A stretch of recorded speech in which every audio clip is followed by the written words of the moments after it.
So guys, जैसा कि हमने पिछले एपिसोड में देखा कि मोदाओ के ऑर्डर मानकर तियांशिन डिसेबल पर हमला करने लग गया था। वो उन्हें बुरी तरीके से पीटने लगा, जिससे उन सभी ने शियाओ को अपने ट्रेजर सौंप दिए थे। उन ट्रेजर में जेड स्क्रिप्चर मौजूद था, जिससे वांग फैमिली का वांग चान वहां आया, पर शियाओ ने उसे भी खूब पीटा। उसके पास से उसे जेड स्क्रिप्चर का दूसरा टुकड़ा मिला, जिससे ये स्क्रिप्चर पूर्ण हो चुका था। शियाओ ने वांगशी के मना करने के बावजूद भी वो जेड स्क्रिप्चर एल्डर को सौंप दिया था, पर एल्डर काउंसिल में मोदाओ को पकड़ लिया गया था। उन्हें शक था कि वो नेदरवर्ल्ड का जासूस है, जिससे वो उसकी आत्मा चेक करने लगे, पर लॉर्ड इटर्नल ने उसकी आत्मा पर प्रतिबंध लगाया हुआ था, जिससे उसकी सोल नष्ट होने लगी। पर शियाओ ने उसे बचा लिया था। तियांशिन एकेडमी के ग्रेट एल्डर तियान जेन भी वहां गए थे, जिन्होंने शियाओ से अकेले में बात की। अब दिखाया जाता है कि वांगशी के लैंड के बाहर सभी लोग मौजूद थे। वांगशी का रूम चारों तरफ एनर्जी से घिरा हुआ था। वांग कबीले के सारे डिसेबल चिल्ला रहे होते हैं कि हमारे यंग मिस को जल्दी से आजाद करो, क्योंकि शियाओ ने ही ये प्रोटेक्शन बैरियर बनाया था, जिससे अंदर कोई भी जा नहीं पा रहा था। शियाओ नहीं चाहता था कि कोई उन्हें परेशान करे, इसीलिए उसने मोदाओ को वहां पहरेदारी के लिए छोड़ दिया था। सभी वांग कबीले के डिसेबल को लग रहा था कि शियाओ अकेले में वांगशी के साथ कोई गलत हरकत कर रहा है, इसीलिए सभी सोच रहे थे कि हमें कोई दूसरा तरीका ढूंढना होगा जिससे हम अंदर जा सके। वांगशी की सर्वेंट ने वहां वांग कबीले के एल्डर को बुला लिया था।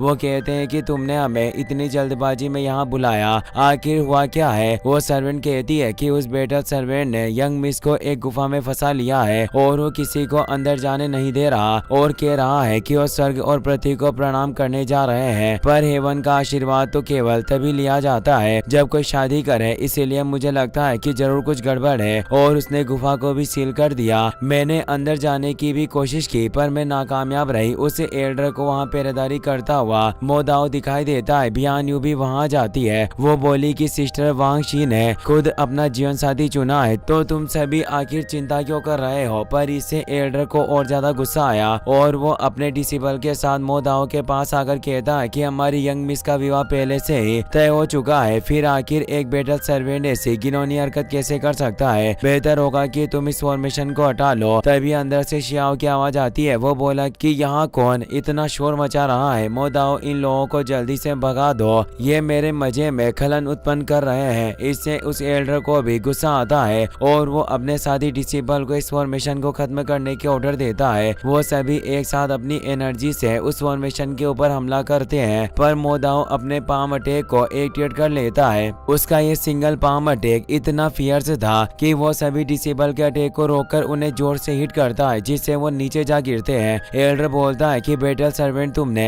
हमारे वांग कबीले का और डायमंड ब्रेसलेट पहना हुआ है, फिर भी ऐसी हरकतें कर रहे हो जबकि तुम्हारा जीवन हमारी गुलामी करना है। शियाओ की आवाज आई। वो बोला कि गधे, कौन तुम्हारा गुलाम है? अगर तुम ऐसी बकवास करते रहे तो मैं तुम्हारी पूरी वांग फैमिली को खत्म कर दूंगा। एल्डर को गुस्सा आया कि अगर तुम विद्रोह करना चाहते हो तो तुम्हें इसकी सजा मिलेगी, और वो इमोर्टल एनर्जी सोर्स से मोदाओ पर हमला करता है। पर मोदाओ अपनी फिनिक्स पावर से उन स्वॉर्ड अटैक को आसानी से रोक लेता है और उन पर वो लगातार हमले करने लगा, जिससे बचने के लिए उन्हें अपने एनर्जी बैरियर को एक्टिवेट करना पड़ा था। मोदाओ बोलता है कि एल्डर, तुम्हारा इमोर्टल ऑरा असलियत में कुछ भी नहीं है, बल्कि मरे हुए लोगों की हड्डियों से निकला हुआ घमंड है। फिर भी तुम यहाँ ऐसी दिखावा करना चाहते हो। एल्डर एक जेड को बाहर निकालता है, जिससे एंडलेस जेड अटैक होने लगे और वो स्वॉर्ड एक ड्रैगन में बदल जाती है। वो ड्रैगन मोदाओ से कहता है कि यंग मैन, तुम्हारा टैलेंट काफी एक्स्ट्रा ऑर्डिनरी है, जल्दी से आगे आओ और अपने अपराध को स्वीकार करो। हो सकता है कि मैं तुम पर दया दिखा सकता हूँ। सभी डिसेबल कहते हैं कि यह वास्तव में वांग फैमिली के 9 ड्रैगन स्वॉर्ड क्यू में से एक है। मोदाओ बिल्कुल भी डरने वाला नहीं था। वो अपनी 3 फ्लावर क्यू को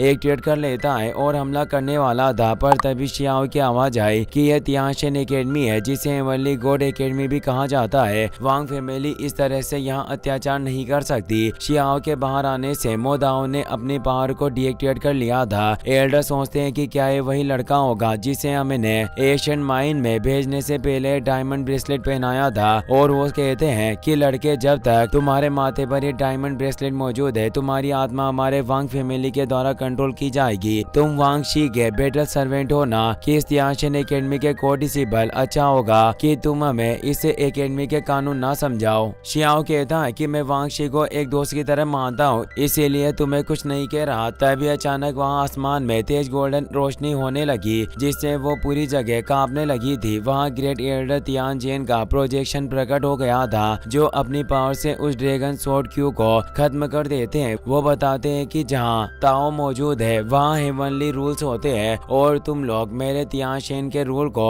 नहीं तोड़ सकते। जहाँ तक बात इस लड़के की है, नेदरवर्ल्ड के लोगों के साथ फाइट में इसने साबित किया कि यह तियानशेन एकेडमी का डिसेबल बनने के योग्य है और वो खुद शियाओ को तियानशेन एकेडमी का जेट टोकन देते हुए कहते हैं कि अब तुम मेरे तियानशेन एकेडमी के ऑफिशियली डिसेबल बनोगे और अब तियानशेन के प्योर लैंड को तुम्हें सौंपा जाता है जहां तुम रह सकते हो। सभी ये देख हैरान रह गए, पर शियाओ बोलता है कि मैं अभी भी विचार कर रहा हूं कि मुझे तियानशेन एकेडमी में शामिल होना चाहिए या फिर नहीं। तियानशेन एकेडमी के डिसेबल चौंक गए कि यह लड़का वाकई काफी पावरफुल है जो खुद ग्रेट एल्डर तियानजेन ने इसे जेट टोकन सौंपकर एक छात्र का दर्जा दिया। हो सकता है कि ये इसे अपना पर्सनल डिसेबल बनाना चाहते हो। वांग शी भी अपनी कल्टिवेशन से वापस लौट आई थी। वो इतने बड़े हंगामे को देख हैरान थी। एल्डर उसकी सर्वेंट पूछती है कि यंग मिस क्या आप ठीक हो? क्या इस पागल आदमी ने किसी तरह आपको अपमानित किया? वांग शी ना में जवाब देता है और कहती है कि मुझे बैटलफील्ड में कुछ खास एशियन स्क्रिप्चर मिले थे, उन्हें समझने के लिए मुझे गहरी नींद में प्रवेश करना था, इसीलिए शियाओ ने तो बस मेरी सपनों में जाने में मदद की और इस तरह मैं गहन सिद्धांतों का अध्ययन कर पाई। इसका कोई अपराध नहीं है। पर सभी लोग सोचने लगे कि क्या यंग मिस सच कह रही है। यह देखकर वांगशी भी समझ जाती है कि जरूर इस शियाओ ने कुछ गेम खेला होगा। एल्डर वांगशी से कहता है कि आपका ये बैटल सर्वेंट अपनी हद पार कर चुका है, इसीलिए आपको इस डायमंड ब्रेसलेट को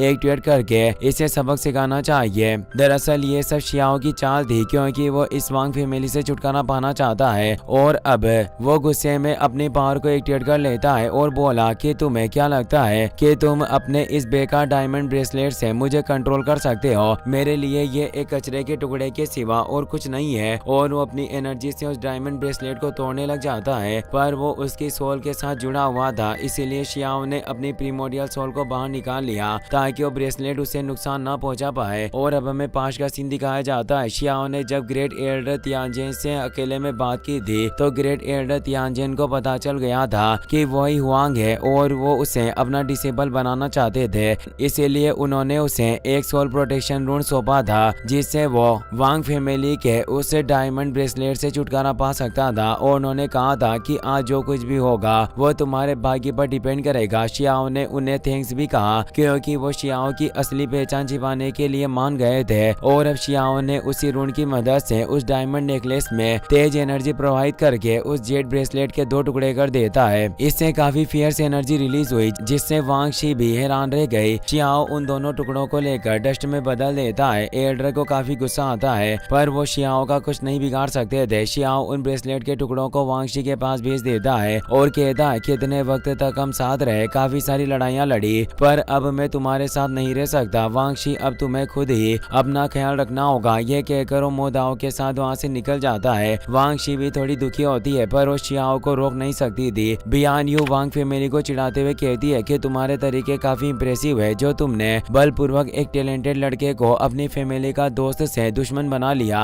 अगर तुम्हारी जगह में होता तो मुझे 3 जन्मों तक इसका पछतावा रहता। बियान यू जानती थी कि शियाओ की असली पावर कितनी ज्यादा है और अब वो भी वहाँ से चली जाती है। अब हमें हाओटियन प्योर लैंड का सीन दिखाया जाता है जहाँ अब शियाओ मोदाओ के साथ आ गया था। ये वही जगह थी जो ग्रेट एल्डर तियानजेन ने उसे सौंपी थी और अब वो यहीं रहने वाला था। मोदाओ कहता है कि मैंने सुना कि वांग शी का जो मंगेतर है वो काफी ज्यादा टैलेंटेड है और वो अपने एरिया में अजय माना जाता है। अगर उसे आज की घटनाओं के बारे में पता चला तो मुझे डर है कि वो तुम्हारे लिए परेशानियां पैदा करेगा। शियाओ धीरे से मुस्कुराया और कहता है कि मोदाओ मैंने उम्मीद नहीं की थी कि तुम इस तरह की बातों पर ध्यान दोगे। मोदाओ कहता है कि बस मैंने रास्ते में कुछ बेकार बातें सुनी इसीलिए मैं कह रहा हूँ। शियाओ बोलता है कि मैंने तुम्हारी जान बचाई इसीलिए तुम्हारा फर्ज बनता है कि तुम मुझे अपने नेदरवर्ल्ड की खुफिया जानकारियों के बारे में बताओ। मैं जानना चाहता हूँ कि तुम्हारे एरिया में मौजूद उस इमोर्टल माउंटेन के पीछे की दुनिया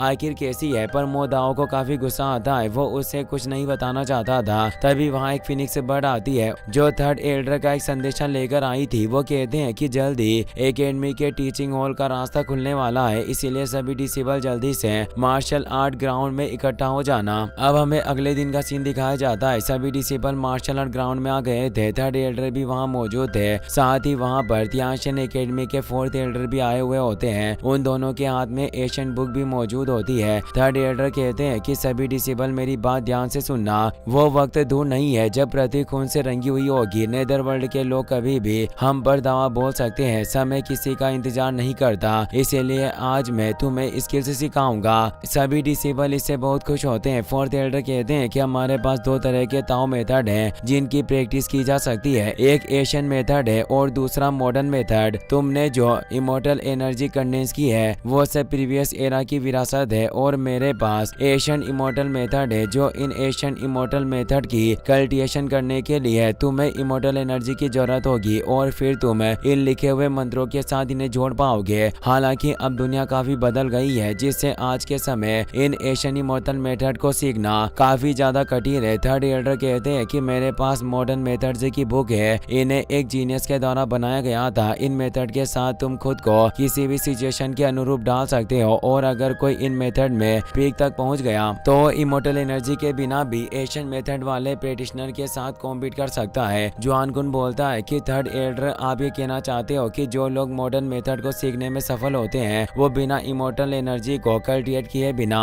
क्या वो हमसे मुकाबला कर सकते हैं? एल्डर कहते हैं कि ऐसा होना पॉसिबल है क्योंकि मॉडर्न मेथड अभी भी दुनिया के हिसाब से अनुकूल है और उनकी मोटे काओ युशेंग पर नजर पड़ती है जिसने मॉडर्न मेथड्स को सीखा होता है। इसीलिए उसे कहते हैं कि वक्त आ गया है कि तुम लोगों को मॉडर्न मेथड की पावर दिखाओ। काओ युशेंग कहता है कि एल्डर शायद आप गलतफहमी में हैं। मैंने पहले से ही इमोर्टल एनर्जी को डेवलप कर लिया है और मैं कोई मॉडर्न मेथड नहीं जानता। पर थर्ड एल्डर उसकी सच्चाई जानते थे, इसीलिए उसे पकड़कर ग्राउंड में ले आते हैं और अपनी एनर्जी से उस पर हमला करते हैं। पर काओ युशेंग अपने स्वॉर्ड मेथड से उनके हमले को रोकने लगता है। मोटे ने काफी गहराई से अपनी स्किल को छिपाया हुआ था क्योंकि उसने अपने मांस और खून में सुप्रीम किलिंग फॉर्मेशन का उकेरा था जिसे थर्ड किलिंग एरे के नाम से जाना जाता था, जो पीक लेवल पर पहुंच गया था। जिससे थर्ड एल्डर उससे इम्प्रेस हुए बताते हैं कि हर फील्ड में अवसर मौजूद होते हैं, बस हमें सीमाएं तोड़कर उन्हें प्राप्त करना पड़ता है। जैसे उस 3000 स्टेट के वांग ने हेवन रियल्म में होने के बावजूद अपने 10 कल्टिवेशन पाथ को एक साथ मिला दिया था और एक नया रास्ता बनाया। अगर वो आगे बढ़ पाया तो वो इस कल्टिवेशन पाथ के साथ दुनिया में अजय हो सकता है और वो अपनी पावर को काओ युशेंग पर से हटा लेता है और कहते हैं कि अगर अमरता को पाना है तो इन एशियन मेथड को जारी रखना होगा या फिर तुम